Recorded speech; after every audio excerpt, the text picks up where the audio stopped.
Yo, fire up that diesel.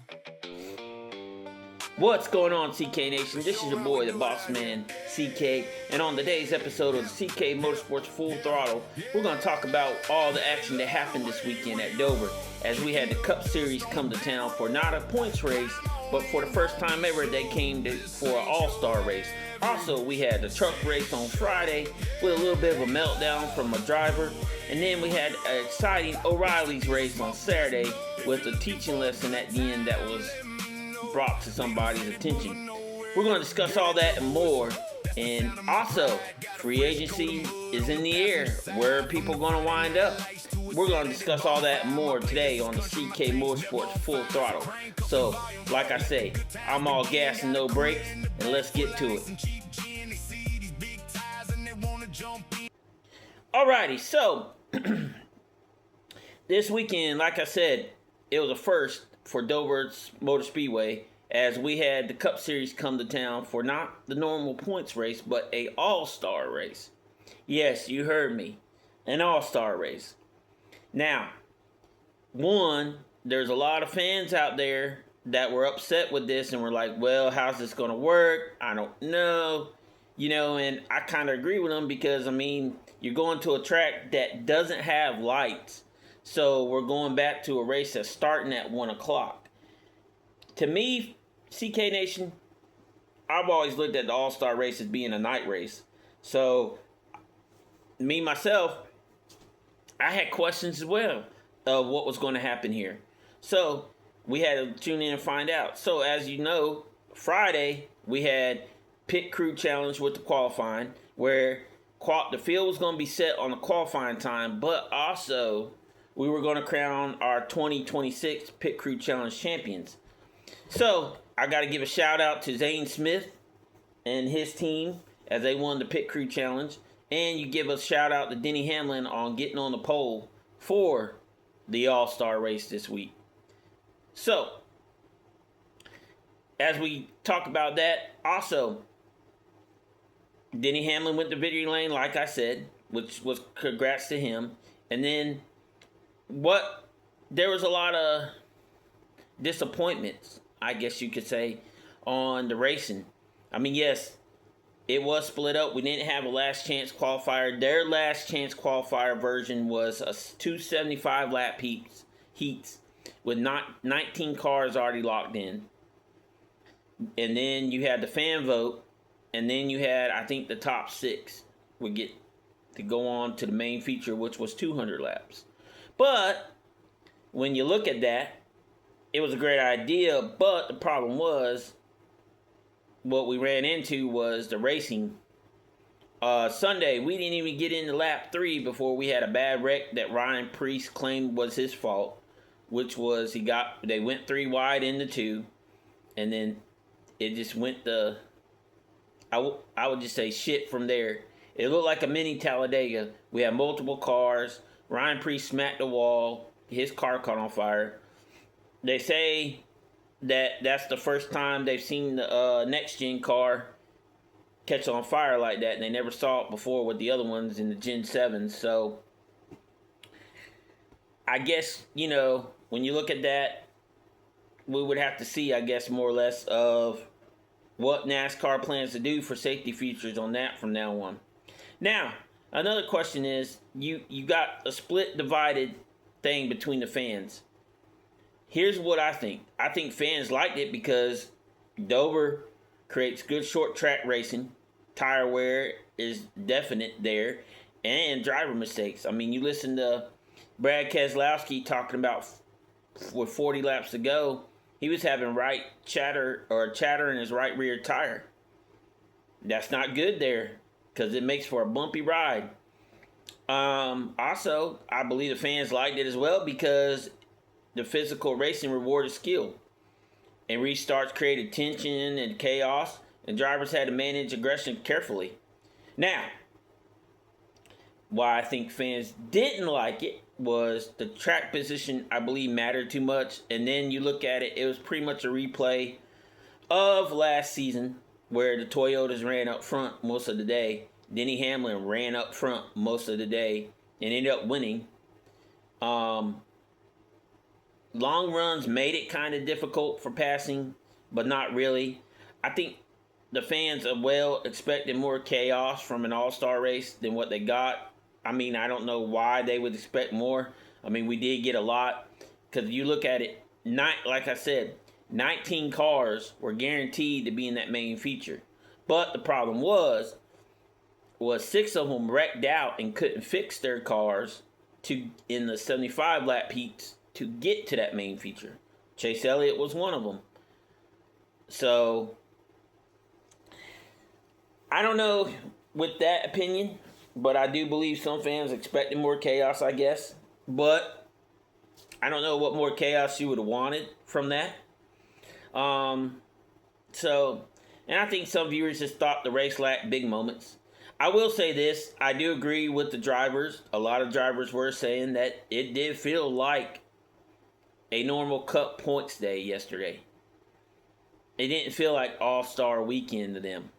And I can agree with that because it did. It felt like just another Dover race. It didn't feel like, oh man, it's the All-Star. You know, we're racing for $1 million here. Now, I will say congratulations Daniel Suarez on getting the fan vote. I will give him credit for that. Good job, buddy, on that, amigo.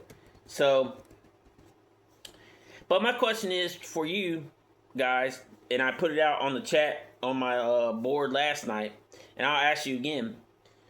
Was Dover All-Star race actually good, or do you think it was overhyped? Now, I know a lot of you said y'all want to move it back, and I agree. I think we need to move it. I think the Dover experiment was what it was, and it needs to be moved next year. There are talks that they are possibly moving that All-Star race to Bowman Gray because they're going to move the Clash possibly back to Daytona. So we'll see. But I'm pretty sure for all you Dover Delaware fans out there, Dover Motor Speedway fans, you'll get a Cup race, which will probably be a points race, but the All-Star thing probably won't happen. Now, I did hear good things about the track experience out there and how the people there at Dover made it very, very great for the fans' experience and everything. So I will give them kudos on that. I can't myself personally say the Dover race sucked because I wasn't there at Dover to see. But I did watch from home like the rest of you. And I thought the racing was kind of shit show.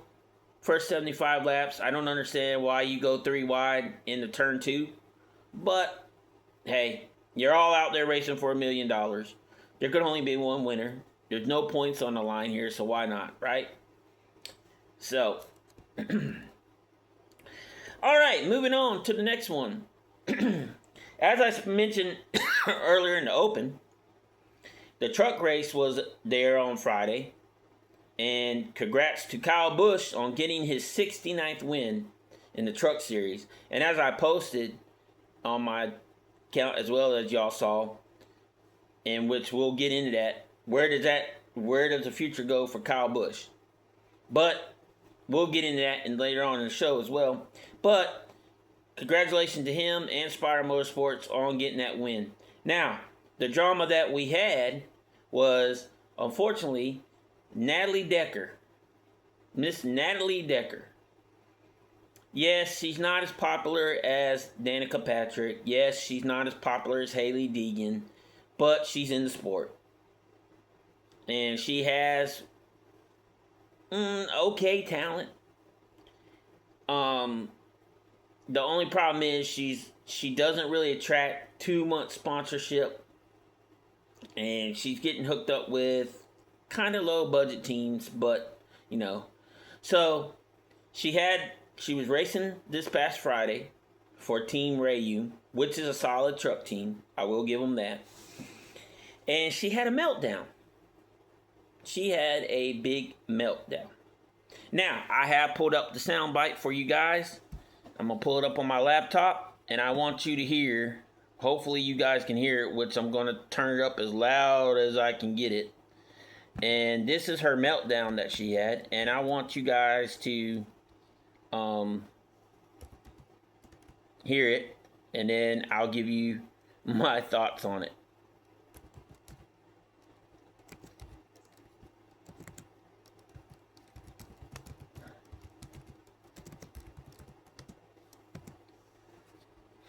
And this is from our friends, by the way.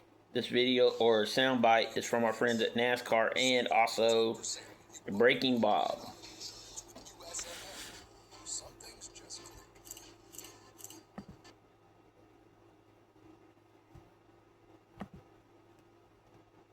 A pass-through penalty right here.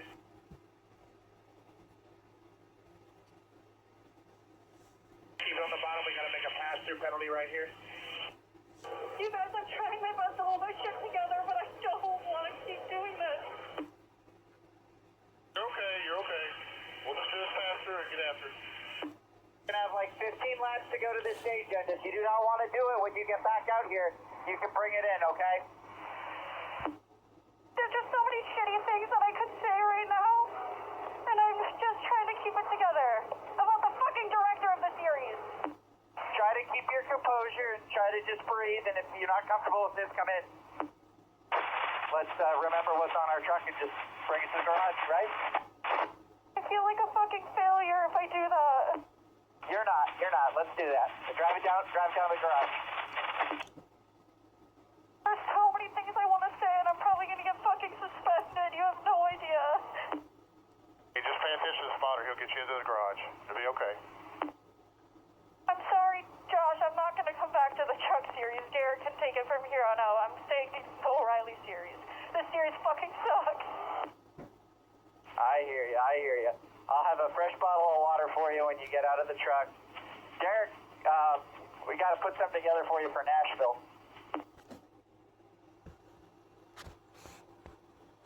The amount of hate I'm gonna get online for this is just gonna be insane. I'm not ready.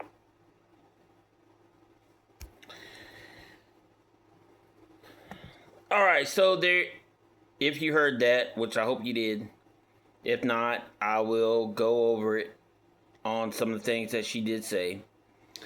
But she said pretty much that she had a meltdown on the radio because of the fact that on the green flag, on the first lap, when the green flag dropped, she got out of line to try to make a pass before going past start finish line.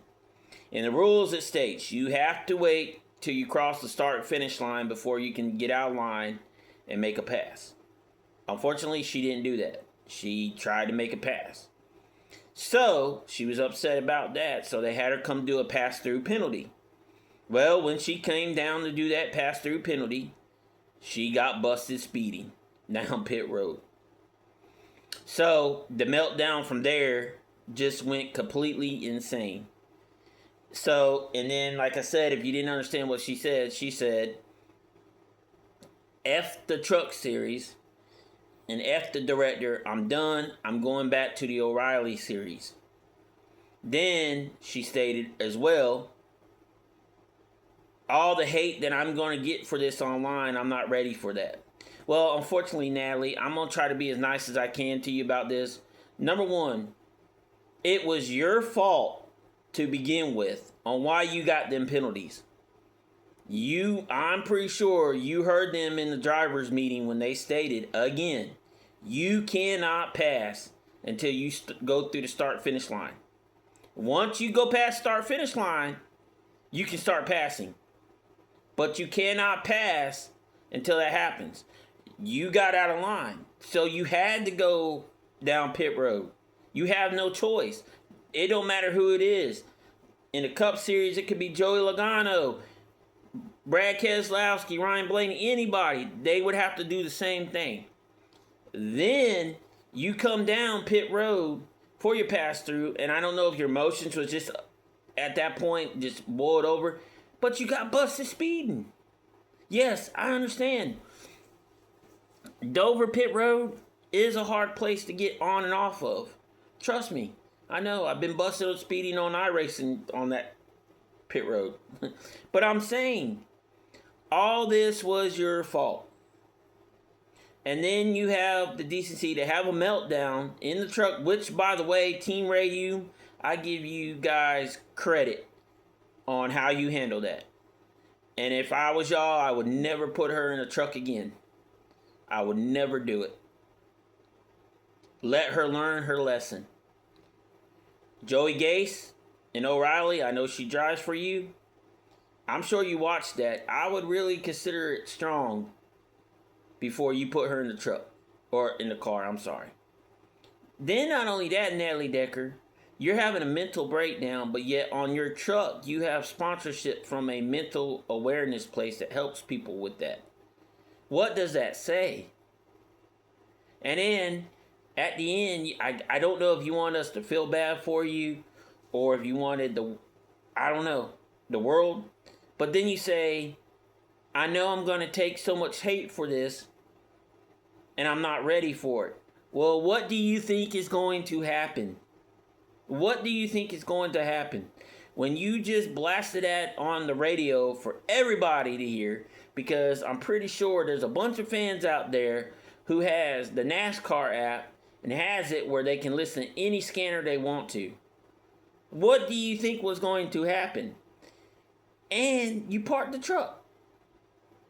But I will say this. It was a good decision on your part to park the truck, because at that point I believe you weren't mentally stable enough to finish that race.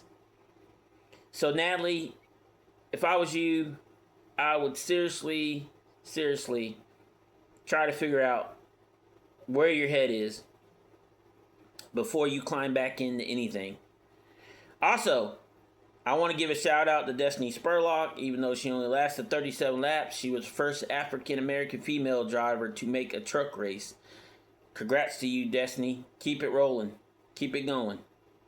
So, alrighty, moving on to the next segment in our show.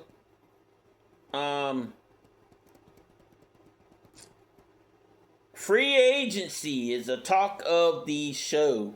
Free agency. Where is Kyle Busch going to go? His contract is coming up on the end.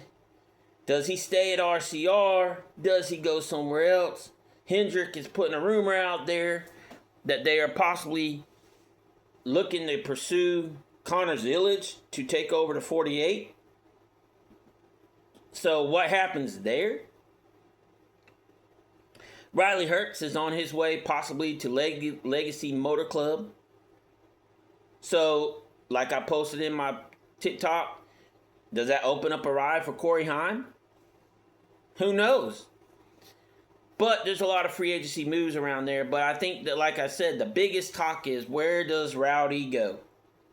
And a lot of you have liked it, shared it. I've seen a couple of comments where you said, I hope he goes Spire. Do I think Spire would be a good spot for Rowdy? Yes. But I want you guys to ask yourself something.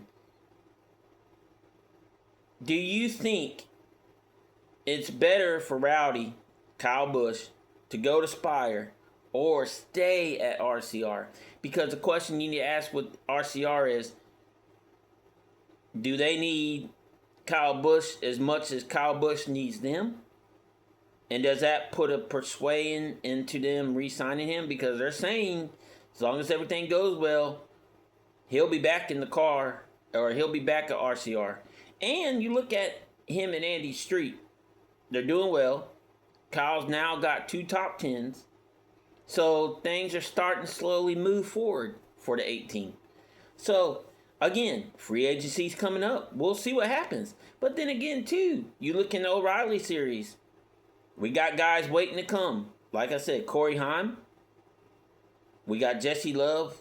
Jesse Love could be going to Wood Brothers if they change manufacturers. So that would knock Josh Berry out. Where would he go? So it's all in the air at this time of year, folks. With the Coca-Cola 600 right around the corner, it's all in there with how things will go. So, also, one more thing before we leave the show. Corey Day got his second win Saturday as well in the O'Reilly series. And when I said that we had a little bit of a teaching lesson as well, Justin Allgaier went and had a discussion with Blake Lothan, a rookie driver in the O'Reilly series. Justin felt like Blake might have cost him the win, because with about 10 laps to go, Corey Day was running Allgaier down, but Corey Day made a pass on the high side when Allgaier didn't know where Lothan was going, and he's a lap down car. So Allgaier went to the bottom. And unfortunately for him, Corey Day passed, and that was all she wrote, and Corey Day went to victory lane. So I do agree with what Allgaier said, and I think he handled it well. That, you know, with you being a lap car, you need to be more respectful and figure out the lane that you're going in, so that way it doesn't decide a win. Also, shout out to Tristan McKee at Spire Motorsports for winning the Arkham Menards race at Toledo. Great job on that. So, alrighty fans, well, I'm gonna wrap this show up, but again, I just want to thank you all again for being on, showing the love and support that you are, guys. Man, you guys are like phenomenal, dude. I watch every day how the viewership goes up, how the nation keeps growing, and I love how you guys keep interacting, and I appreciate it. And like I said, we got drama all year long in NASCAR, and we'll see what happens. And like I said, I just want to wish you all a great and happy Memorial Day weekend, this upcoming weekend. Enjoy the Coca-Cola 600, and remember, we're all gas and no brakes, no fear and all throttle. And I'll see y'all next time for another episode of the CK Motorsports Full Throttle.